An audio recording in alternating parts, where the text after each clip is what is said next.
Didier Bréchemier, bonjour. Vous êtes responsable global des activités transport, logistique, travel et tourisme chez Roland Berger.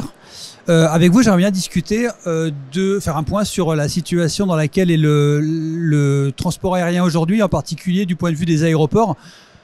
Depuis 2024, le trafic a rattrapé la période avant Covid. Donc aujourd'hui, on est reparti sur les bases qui étaient celles avant la pandémie. Donc effectivement, c'est à peu près le cas dans l'ensemble du monde, tant sur le moyen courrier que sur le long courrier, un peu moins sur le long courrier, un peu moins en Asie. On n'a pas forcément retrouvé les niveaux de 2019, mais on va dire qu'on tangente au niveau mondial les niveaux de 2019. Ça veut quand même dire qu'on a perdu 5 ans de développement du trafic aérien, puisque le trafic aérien était, avant le Covid, lié au PIB et était corrélé à 2,5, 2,7 fois le PIB. Ce qui signifie que les comportements vis-à-vis du voyage et donc très certainement des relations et de la communication avec les Teams de ce monde ou les vidéoconférences ont eu un impact, notamment sur le travel retail, le business travel. Malgré tout, le trafic devrait doubler, vous me dites, d'ici dans les 10 prochaines années, c'est ça? Le trafic est lié à le PIB. Le PIB, il est lié au nombre d'habitants sur Terre. Le nombre d'habitants capable de voyager est lié au niveau de vie, et donc comme ces trois indices augmentent, ou ces trois caractéristiques et ces trois données augmentent, eh bien le transport aérien est prévu également doubler dans les 15 prochaines années. Donc, quels sont les points de friction que crée cet afflux massif de voyageurs? Alors, le premier, c'est comment on traite le sujet de l'environnement et de l'émission de CO2, et là il y a des réponses avec les nouveaux avions, avec des nouveaux moteurs et avec ce qu'on appelle les SAF, Sustainable Aviation Fuel. Et puis ensuite on a le sujet des infrastructures, comment on est capable d'optimiser, notamment on le verra et on l'évoquera ensemble grâce à la donnée et à l'innovation, les passagers, le flux des passagers, des bagages et aussi du fret à l'intérieur des aéroports. On a quand même l'impression que le transport aérien et en particulier les aéroports sont pris dans un étau entre une demande croissante à absorber et tout l'impératif de fluidifier ce trafic et en même temps une espèce de pression pour répondre à ces impératifs environnementaux, décarboner et puis essayer de réduire l'empreinte carbone de l'aérien. Comment concrètement ça peut fonctionner? Alors, si je me mets dans les chaussures d'un aéroport, il émet, lui, à peu près 5-6% du CO2 du transport aérien. Sur son périmètre, les avions, lorsqu'ils sont au sol, lorsqu'ils roulent, lorsqu'ils utilisent des moteurs auxiliaires, il va passer à 15%. Et son rôle est de comment je réduis l'ensemble de ces émissions. Et avec lui, il a un certain nombre d'outils, l'électrification des matériels de piste, tout ce qui traite les avions, et faciliter la réduction du CO2 des avions, ce qu'on appelle des règles pour réduire par l'électrification des avions lorsqu'ils sont au sol un moteur auxiliaire qu'on appelle l'APU, comment le retirer. Il y a du roulage, du taxiing, du roulage avec un seul moteur. Et on a aussi des innovations, par exemple le taxi-boat, qui sont des véhicules qui sont capables d'emmener les avions au seuil de piste sans qu'ils aient eu à allumer leur moteur sur l'ensemble du taxiing, du roulage de l'avion. Ok, parce que l'aéroport en soi, je disais dans une des études de Roland Berger, c'est 15% des émissions, vous l'aviez dit, et le secteur aérien lui-même, c'est entre 2 et 3% des émissions à l'échelle globale. Ça veut dire que l'aéroport a pas un impact aussi lourd qu'on peut l'imaginer, mais malgré tout, c'est un pivot très important, y compris au-delà de sa propre activité. Je pense par exemple aux infrastructures pour les carburants durables. Donc c'est des infrastructures qui relèvent aussi de la responsabilité de l'aéroport. L'aéroport, c'est un peu la porte de la maison. C'est une ville.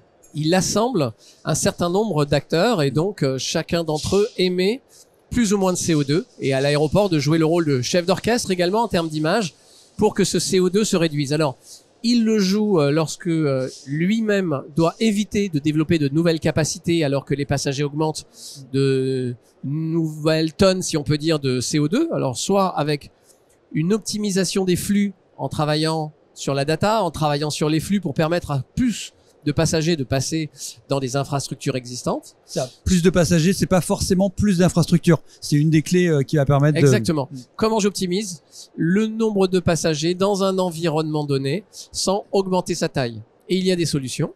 Et puis, il y a évidemment un besoin d'augmenter des infrastructures immobilières, des terminaux. Et là, il y a des bétons avec moins de carbone.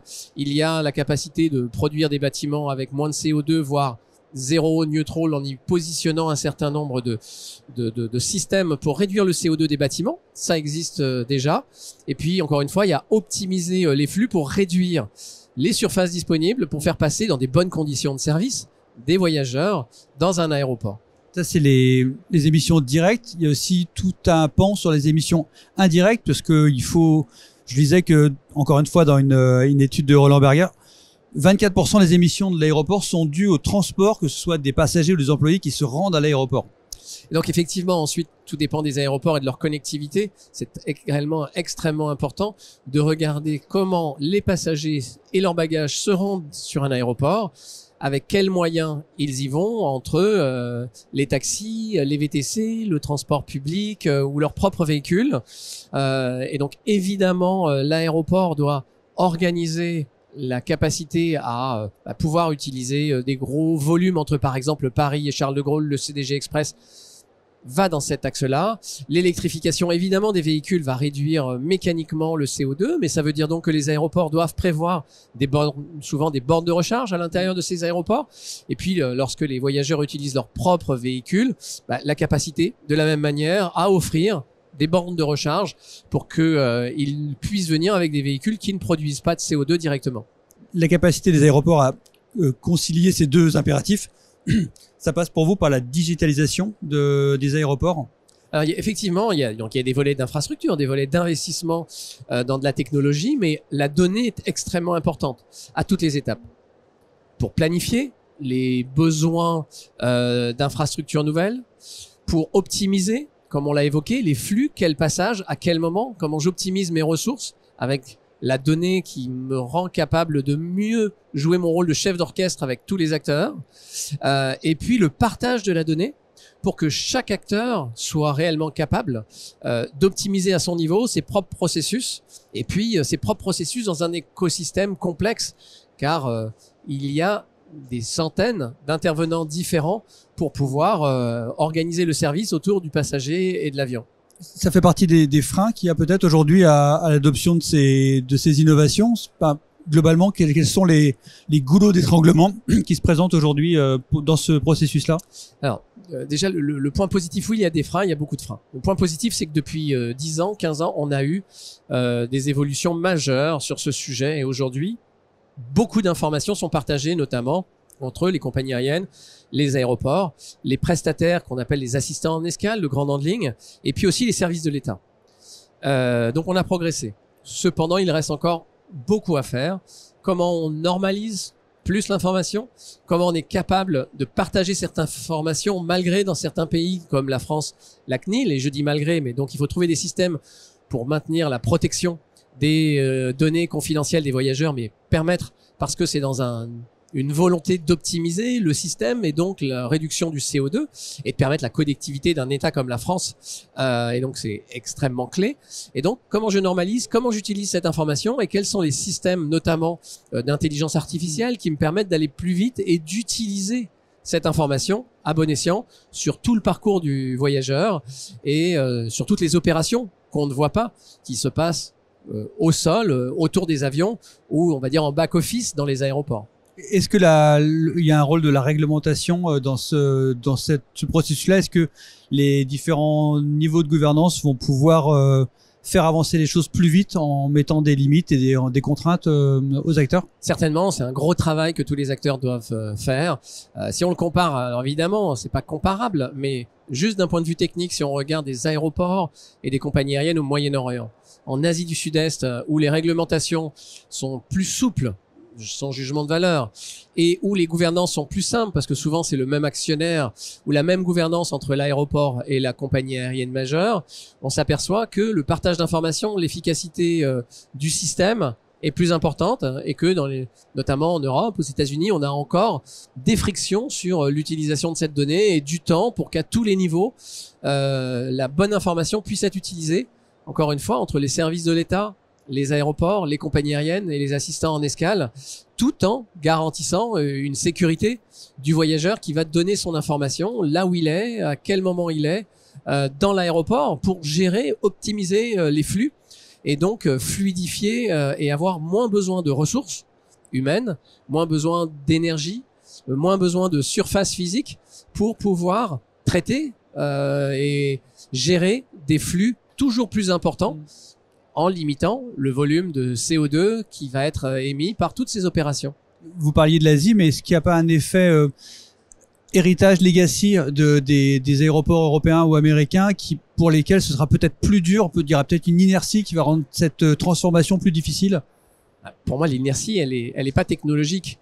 L'inertie, elle est surtout réglementaire. L'inertie, elle est surtout liée à comment je partage la valeur ajoutée de cette information, comment je partage la rente, la valeur créée par cette information. Si je prends un voyageur qui rentre dans un commerce à l'intérieur d'un aéroport, comment des informations sur la publicité peuvent être liées au commerce, puissent aussi être liées à la personne, à ce voyageur, dans ce qu'il a envie, dans ce qu'il aime, et c'est souvent la compagnie aérienne qui possède cette information. Sur un exemple extrêmement mercantile, on voit qu'il y a tout de suite 4 ou 5 acteurs pour pouvoir partager et optimiser là le bon chiffre d'affaires, de vendre au bon moment le bon produit aux voyageurs. On a exactement les mêmes sujets lorsqu'on veut optimiser le checking et le boarding avec les services de l'État, les informations qui sont sur le passeport, la traçabilité, la géolocalisation du passager, jusqu'où j'ai le droit de savoir est-ce que c'est un volume global ou est-ce que c'est Monsieur Dupont qui va se trouver exactement au terminal 2 dans la gate prêt à embarquer. Et ce niveau d'information peut être nécessaire parce que Monsieur Dupont, c'est lui qui a un bagage qui se trouve à tel endroit et donc il peut y avoir une opération qui peut être réalisée où il va pas être capable de prendre l'avion et on va optimiser le nombre de plateaux donc il peut y avoir des opérations d'optimisation qui nécessitent une connaissance partagée sur chacun des voyageurs et de son bagage et de son écosystème. Mais là encore, sur l'exemple de la biométrie est bon, la perception des voyageurs eux-mêmes, selon le continent sur lequel on se trouve, va faire que peut-être la biométrie, ça va peut-être être plus difficile à mettre en place en Europe ou en France en particulier, par rapport à d'autres pays où finalement, culturellement, c'est peut-être plus facile à accepter. Alors, on se cache souvent sous l'acceptation des Européens sur la reconnaissance faciale. Mais en réalité, qui n'utilise pas 100 fois par jour son téléphone? C'est un peu une idée reçue peut-être. Avec un groupe chinois ou un groupe américain derrière. Donc, il y a effectivement de l'éducation à faire et de la compréhension de pourquoi cette information peut être pour le voyageur, pour son écosystème, essentielle à être partagée. Merci Didier Bréchemier du cabinet Roland Berger. Bonne suite de salon à vous, c'était un plaisir, c'était super intéressant. Merci beaucoup. Plaisir partagé, merci beaucoup, au revoir.